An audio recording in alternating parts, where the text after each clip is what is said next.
अगदी तोंडात घातल्या घातल्या विरघळणारे मौसूद असे आज आपण ओल्या नारळाचे मोदक बनवणार आहोत. रोज बाप्पाला प्रसादाला काय वेगळं द्यावं ह्याची जर काळजी वाटत असेल ना, तर उकडीचे मोदक कधी हे ओल्या नारळाचे मोदक नक्की बनवून बघा. सगळ्यात आधी मिक्सरच्या भांड्यात ओला किसलेला नारळ घ्यायचा आहे. आधी 1 वाटी घेतलेला आहे.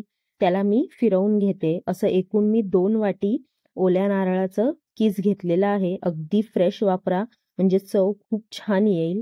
आता हे 1 वाटी ओल्या नारळाचं कीस मी मिक्सरला अगदी हलकं फिरवून घेतलेलं आहे. फक्त आपल्याला जाडे त्याचे कण राहता कामा नये आणि किंवा नारळाचा जर ब्राऊन पार्ट आलेला असेल तर तेही काढून टाका. आता हे हलकसं फिरवून मी घेतलेलं आहे. एक अशी जाड अशी कढई घ्यायची आहे. त्यात 2 चमचे तूप टाकलेलं आहे. तूप हलकसं गरम करून घ्यायचंय, जास्त तापवायचं नाहीये. थोडं तूप गरम झालं की त्यात 1 वाटी आपण जो मिक्सरला फिरवलेला कीस आहे तो टाकायचा आहे. हलकसं भाजून घ्यायचंय. त्याच्यानंतर पुन्हा दुसरी वाटी आपण कीस जो आपण बारीक केलेला आहे तो टाकायचा आहे. असं एकूण 2 वाटी ओल्या नारळाचं कीस मी घेतलेलं आहे. व्यवस्थित त्याला भाजायचं आहे. अगदीच आपल्याला ब्राऊन करायचं नाहीये. त्याचा कलर आपल्याला चेंज नाही करायचा आहे. सफेदच ठेवायचा आहे, पण त्यात आपण पुढे वेगळा एक नॅचरल कलरही टाकणार आहोत. तो जर तुम्हाला ऑप्शनल आहे टाकायचा असेल तर तुम्ही टाकू शकता किंवा असेच पांढरे शुभ्र मोदक तुम्ही तयार करू शकता. अगदी स्लो गॅसवर हळुवारपणे सतत ढवळत आपण मिक्स करणार आहोत आणि त्याचबरोबर 5-6 मी केशरच्या काड्या टाकते. केशरमुळे काय होतं ना, हलकासा पिवळासा कलर येतो आणि फ्लेवरही खूप छान येतो. अगदी ऑप्शनल आहे. तुम्हाला टाकायचं असेल तर नक्की टाका किंवा नाही टाकलं तरी चालेल. छानपणे मिक्स करून घ्यायचं आहे स्लो गॅसवर. साधारणतः 5 ते 10 मिनिटं खोबरं आपलं भाजून घ्यायचंय. पण खोबरं जे आहे ब्राऊन नाही झालं पाहिजे एवढं लक्षात घ्या. आता 2 वाटी ओल्या नारळात 1 वाटी दूध घेतलेलं आहे. दूध जो आहे अगदी नॉर्मल आपलं गरम करून जे आपण फ्रीजमध्ये ठेवतो थंड केलेलं दूध तेच आहे. आता 2 वाटी ओल्या नारळाला 1 वाटी दूध अगदी सफिशियंट आहे, पुरेसं आहे.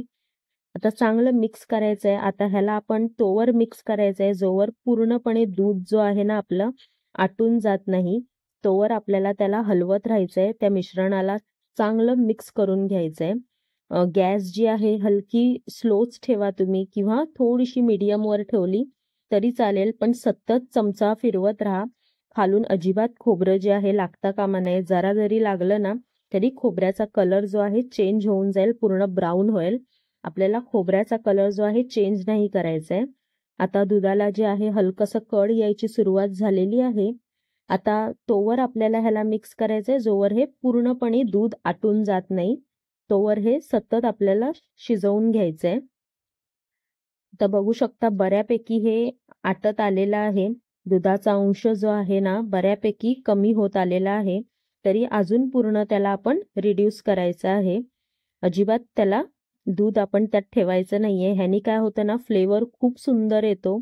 अगदी खव्यासारखं ते लागतं. जरी ह्यात आपण खवा वापरलेला नाहीये तरी जो टेक्स्चर आहे ना अगदी मऊसूद आणि खव्यासारखा टेक्स्चर होतो ह्यानी. बघू शकता पूर्णपणे आता आटत आलेलं आहे दूध.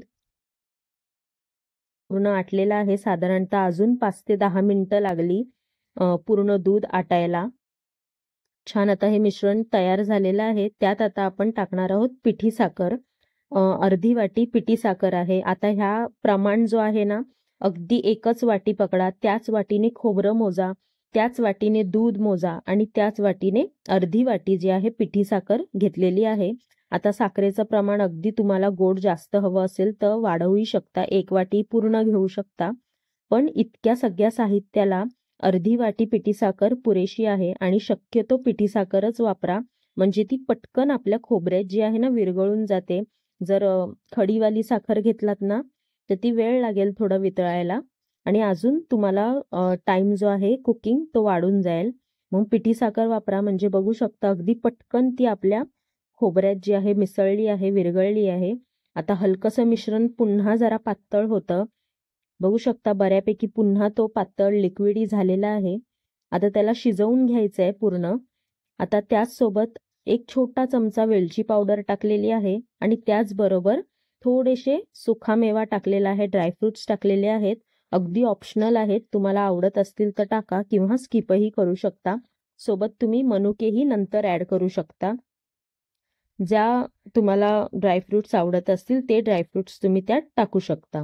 आता चांगलं त्याला मिक्स करून घ्यायचं आहे आणि पूर्णपणे आता हे मिश्रण जे आहे ना पूर्ण कोरडं झालं पाहिजे, अजिबात पातळ झालं नाही पाहिजे. हे असे जे बुडबुडे येत आहेत, बबल्स येत आहेत, ते बबल्स आले नाही पाहिजेत. आता ह्यात आपण टाकणार आहोत अगदी चिमटीभर मीठ. कोणत्याही गोड पदार्थात हलकंसं मीठ टाकलं ना की त्याचा फ्लेवर अति दुप्पट होऊन जातो. हे लक्षात ठेवा तुम्ही. आणि कोणत्याही गोड पदार्थात अगदी चिमटीभर मीठ घालायला मात्र विसरू नका. खूप सुंदर फ्लेवर येतो. गोडवा जो आहे तो छान बॅलन्स होतो. अगदीच गोड गोड लागत नाही. छान मस्त असा बॅलन्स आपलं कोणताही स्वीट बनून तयार होतो. तर बघू शकता थोडेफार असे अजून बबल्स त्यात बाकी आहेत, म्हणजे थोडासा अजून दुधाचा अंश त्यात बाकी आहे किंवा साखरेचंही आपलं पाणी सुटतं ते पाणी बाकी आहे. तर बऱ्यापैकी त्याला अजून 5-10 मिनटं स्लो गॅसवरच त्याला मिक्स करत राहायचं आहे. टेक्स्चर जो आहे बघू शकता अगदी शिऱ्यासारखा वाटतंय, अगदी मऊसूद, पण अजिबात शिरा नाही आहे तो. त्याचा फ्लेवर उत्कृष्ट आहे आणि खायला अगदी मस्त लागतात, सुबक लागतात. आणि जसे आपण उकडीचे मोदक आवडीने खातो ना तसेच हे सुद्धा मोदक खूप सुंदर लागतात खायला. आता हे बऱ्यापैकी आपलं आटलेलं आहे. आता एका प्लेटमध्ये काढून घ्यायचं आहे. पूर्ण असं मिश्रण ड्राय झालेलं आहे. एका प्लेटमध्ये काढून घेऊया. गॅस बंद करून प्लेटमध्ये काढून घ्यायचं आहे आणि हे मिश्रण जे आहे ना आता आपल्याला थंड करायचं आहे. पूर्णपणे 10 ते 15 मिनटं फॅन खाली ठेवा, पूर्ण गार होऊ द्या. त्याच्यानंतर आता आपण मोदक जे आहेत बनवायला घेणार आहोत. बघू शकता खूप सुंदर दिसायला दिसतोय, अगदी शिरा वाटतोय पण अजिबात शिरा नाहीये. फ्लेवर जो आहे ना खूप सुंदर आणि मस्त असा फ्लेवर आहे मोदकाचा. तर आता बऱ्यापैकी थंड झालेला आहे. मोदकाचा कोणताही साचा घेऊ शकता. हा एकदम मी मीडियम आकाराचा साचा घेतलाय. थोडं थोडं त्यात तूप लावलंय आणि थोडासा एक गोळा घ्यायचा आहे, साच्यात घालायचा आहे आणि त्याला मोदकाचा चांगला असा आकार द्यायचा आहे. जर तुम्हाला मोदकाचा आकार हातानेच करायचा असेल तर अगदी हे हातानेही वळले जातील, इतके छान सॉफ्ट असतं हा मिश्रण. साच्याचीही गरज लागत नाही. पण अगदीच जर थोडंफार त्याला फिनिशिंग तुम्हाला हवं असेल तर साचा वापरला, थोडंसं तूप लावलं त्याला की मस्त असं सुबक असा आपला मोदक बनून तयार होतो. पण हा मोदक जो आहे ना जास्त दिवस तुम्ही वापरू नका. आज जर बनवले तर आज किंवा उद्या असे 1-2 दिवसच हे टिकू शकतो, कारण ओला नारळ आहे त्यात, म्हणून जास्त दिवस ठेवू नका. हां, फ्रीजमध्ये ठेवलात तर मात्र 2-3 दिवस आरामात जातील. पण फ्रेश खा आणि मस्त आपले मोदक सगळे बनून तयार झालेले आहेत. अगदी सॉफ्ट आहेत, तोंडात घातल्या घातल्या विरघळतात आणि मस्त असे सुबक बनून तयार आहेत. चव जी आहे ना अप्रतिम आहे. नारळ छान भाजला गेलाय, अगदी खव्यासारखा फ्लेवर येतो त्याला. असेच आपण सगळे मोदक बनवून तयार केलेले आहेत आणि एकदम सॉफ्ट आणि एकदम मस्त वेगळ्या फ्लेवरचे मोदक आहेत. खोबऱ्याचा फ्लेवर खूप सुंदर लागतो त्यात आणि जर त्यात नारळ एकदम फ्रेश असेल ना चव अगदी दुप्पट होऊन जाते. तर एक मोदक मी तुम्हाला इथे तोडून दाखवते. एकदम सॉफ्ट आहे, तोंडात घातल्या घातल्या विरघळेल आणि एकदम मस्त फ्लेवरचा हा मोदक बनून तयार आहे. तुम्हाला ही माझी रेसिपी कशी वाटली मला नक्की कळवा. व्हिडिओ आवडली असेल तर लाईक, शेअर आणि सबस्क्राईब मात्र करायला विसरू नका. आणि ह्या गणेश चतुर्थीला हे मोदक नक्की ट्राय करा.